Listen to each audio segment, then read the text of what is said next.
Hello everyone, it's Vike here, and today I'll be showcasing my Ryugumon deck profile on TCG.0, a free simulator made by Zero Man's team.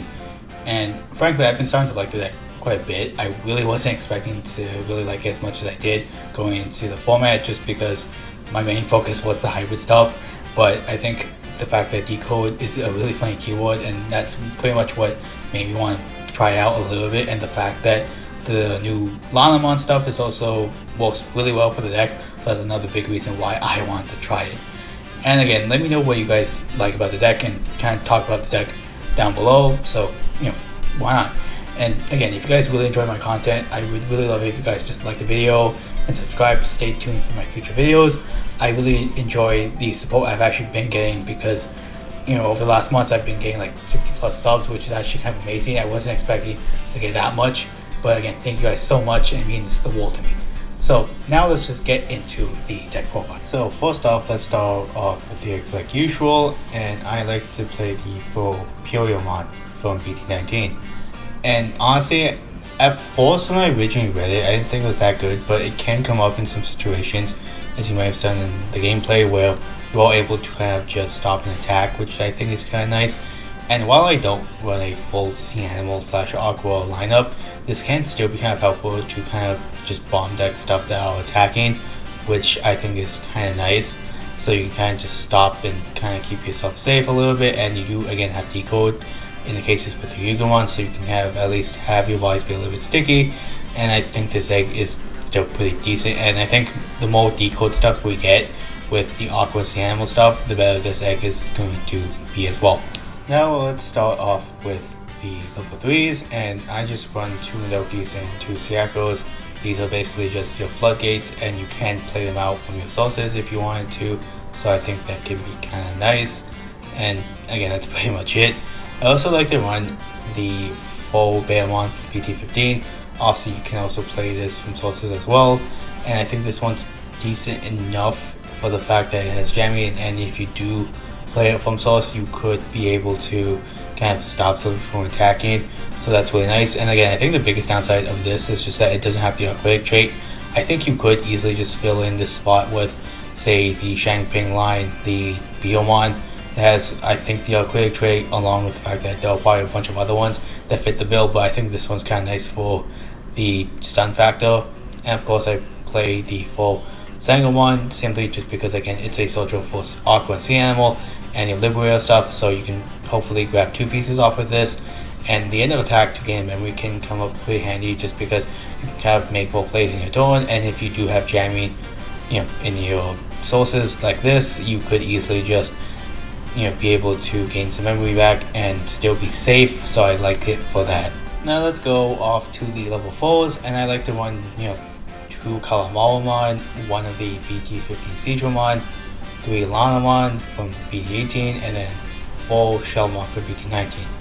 The Kalamawamon I think was a lot more useful the more I played with it, just because if you do have a level 3 in the sources, you do get to bounce a level 4, and I really like it for that, just because it adds some more control elements. So you could obviously say evo this over any of these guys, and then kind of just be able to bounce level 4, which actually is, again, really good. And the fact that it goes over your Lanamons for 1 is also pretty nice as well. And I actually kind of put 1 copy of the Siege one, just because I think if you do play it out, you could be able to kind of have another hybrid for game, and it's another instance of jamming, which is kind of nice. So that's why I only really put at 1 at the moment, but you could easily just put this at more copies if you really want to as well. And this is also searchable in comparison to the Betamon, so that's pretty nice as well. And of course, Lanamon's here just because she's a soldier, and I actually still really do love the fact that she's also on play as well, so you can spit her out from your sources and still be able to get the soldier effect, which is really good as well. And we also have the Shelmon from BT19. This basically just plays your Yaos for free, and again, same inhibitor as this, which you're able to end of attack gain memory, which is also really solid as well, just because, again, more memory gain is also really nice. Another thing also with Kalamamon and Lanamon, their inhibitors are basically the same to bounce level 3, which can remove floodgates. So you attack, bounce, say, a memory floodgate, and then still be able to gain the memory as well. But another thing I also do like about Kalamamon is that you could place level 3 from your hand underneath it as well, so you could easily just put say a jamming because it's not limited to like say any traits. So that's another reason why I think Sangomon, at least this one's really useful for the deck as well. Now let's go into the level 5s, and first I'd like to run 2 of the Wankoons from BT19, the Marine Bullmon from the same set, and 2 Sangomon Aces. And honestly, the more I use this card, the more I kind of liked it for certain situations just because of the inherit, because you can't chain attack targets, so it can come up with that stuff. And the blocker can come up in handy, especially if you do just Digivolve and pass turn, or you are able to just free play from your Ryugumon. And again, pretty solid card. And the Marine Bullmon, the more I used it, the more I started to like it, simply just because of the fact that you can put any sea animal or aqua into it, so that way you can of course like say put this in, so that way you're able to kind of just swing without worrying about blocker. You could put this in for jamming, you could put either Kalamawa or Lana, just so you can get a bounce level 3, or just this guy as well, the Sangomon, to gain the memory, which of course are all really good targets depending on what you need. And the end of attack is also insanely useful to start swarming the board, so I like it for that. And the Sangomon is here of course just because trash any 2 sources and bounce a sources Digimon is always good. And I also really love decoding this off of Ryugumon, just because that way you avoid overflow, along with the fact that again you just strip sources on the opponent's turn if they do try to remove it, or you self bounce it. And again, just really solid card overall. And the only downside, again, it's not searchable. I wish it was a sea animal or something, but sadly it's not searchable by this guy, so you kind of just have to grab it off the trainings, or you kind of just have to draw into it. But again, really good card, and I think you kind of do want to play some copies of it. Now let's go into the Megas, and of course I play for Ryugumon, and honestly the more I play with it, the more I start to like it, just because you can kind of swarm with it, along with the fact that you're able to kind of just bomb deck essentially anything on your board to bomb deck something of equal higher level, so you can constantly refill your deck while kind of dealing with the opponent's board. So it kind of is a grind, and the more I play with it, again, the more I start to like decode, just because of the fact that your bodies start to be a little bit more sticky, which I also really do like. And again, really solid card. I just am more interested in like this line just because of the decode and stuff.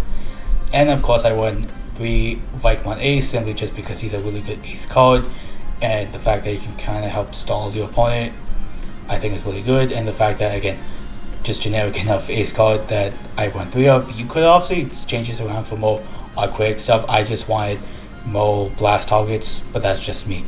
And plus again, since you do have decode, say if this stack ends up going, you could spell this or any of your other level 5s and be able to still have an ace place set up, which is kind of nice. And for my tamers, I just won 2 Davis for the search and 4 Yaos, just because I kind of wanted to lean into stuffing stuff onto my sources for whenever I did need it for the future. And I actually still do like it because you could stuff in, say this guy, of course, gain the memory end of attack, and that's really what it's there for. But again, overall, really solid tamer, and the more I play with the deck, the more I start to like it as well. Now let's get into the options, and I really like to run 2 of the Watatsumi Purification, the 4 mental training, and the 1 hammer spark. And the reason why I decided to run this is just because at least you are able to have more like mounts to the bottom of the deck cards, along with the fact that you could bomb deck one of your own guys, hopefully say something like the Ryugumon or the Marine Bullmon to decode as well, so you can bounce level 6, and then that way you're able to spell a body. But honestly, part of me kind of wants to cut this out for like other blue options, but again, it's like fine enough option I think, and it kind of still works with decode. The trainings out here for the search, and hammer spark is just for an extra memory gain. And I think at this point you should basically know the idea of these 2 cards. Now let's go over some cards you could run to kind of change up your list. The Ryugumon from BT11 is good as a draw card, since you do at least want to run some tamers. I think these 2 guys, the Sangomon from BT7 and Penguinmon from BT11 is also good, just because they're draw cards. And though conditions are kind of hard to meet, but at the same time not as much, just because I imagine if you're playing these 2, you have ways to spit them out and stuff. So again, not the worst. But I like this one just because it's a draw 2 versus say tucking something under to draw 1. So I would more rather just run this guy as well. The Digimon from EX3 I also think is good, just because say if you go Shenpingmon, the BT19 one, to make it stop deleted by battle, and then you go into, say, the Ryugumon to spit this one out, you could give the Ryugumon blocker, so I think that'd be kind of nice. I don't know how to pronounce this guy's name, so it's the board from BT19 and the board from EX6. This one, of course, draws 1, and if you play something from Evolution Sources, gain 1, so that's really good. And this one just basically bounces level 3, and they both have jamming. Then we also have the promo Sangomon, and I know this one can be kind of hard to get, but I think it's still a decent option to consider. I don't think you need to run it, but again, can be kind of nice. And the Inherit is also pretty nice, gives something rush, so that can be kind of helpful to close out games. But obviously you could just, play the BT15 Sangomon as I am as well. And the on-play when Digivolving is basically similar to the Shenpenmon that I run, so that'd be nice as well if you, again, do want to run it. Then let's move on to some level 5s. I think the EX6 Wonkun could be also pretty decent because, again, you spell level 3, so you could, say, spit out one of your floodgates, so say the Sangomon for an extra search, and the ability to unsuspend is also pretty good as well, so that way you can kind of suck up, say, the Sangomon you played from earlier and then be able to swing twice. The moment I want from BT12, I also think it's way funnier in comparison to the new one, but main reason is because you can suck up something else to gain 2 memory, and it's also on play, so if you decode this out, you could, say, suck up something to steal the opponent's turn potentially, and I think that's really good. And then we also have the Mega Digimon. You basically suck up something else to basically bomb deck something whose level is equal or less, and it has a similar inherit to the Ryugumon, and I think that's pretty good. Then we have some Megas, the Shenpenmon. I think it's a solid enough top end, so that way you could, say, play out level 5 to lower. That's actually Aqua C ammo, which you do want to run, or you could just bounce a lot of other stuff with this on play when Digivolving, so again, solid enough card. And honestly, I know that the EX3 Aegistron isn't the greatest, but you could kind of cope on this a little bit if you still want to play like 1 or 2 copies, and I think it's funny enough. And since you, in my case, I do want hybrids, you could also run Tommy as well, just for, like, say, extra soul stripping, and since, again, Ladamon could just swing and then be able to kind of stun something if you really want to as well. And I think this Tommy is a little bit better in comparison to the new one because you don't really want to be discarding stuff to gain memory, so that's why I kind of just picked this one. And I am kind of sorry that, recommended card list was a little bit shorter than usual. I'm not too familiar with Fish, just because I can't play like once or twice back in EX3 and haven't really touched it since. So if you guys have any recommendations you'd like, let me know in the comments below. But that was pretty much my deck profile for Ryugumon. And again, I'm starting to really like it, and I really do think the Liberator decks are really fun, at least the ones I've tried, and especially this one just because the bodies can be really sticky and it can be kind of annoying to deal with. And again, I think this is my way to play Fish from going on, and just in general for this style of deck. And I'm really excited to see future support. Let me know what you guys think of the deck list in the comments below. What does your deck look like? Again, let me know. Again, thank you guys for watching my stuff. It really means the world to me. I managed to get like 60 plus subs within like the time I've been uploading, and that actually is kind of amazing. Again, thank you guys so much. Stay tuned for my future videos. It really means the world to me. So like, comment, subscribe, do all that stuff, and see you guys later.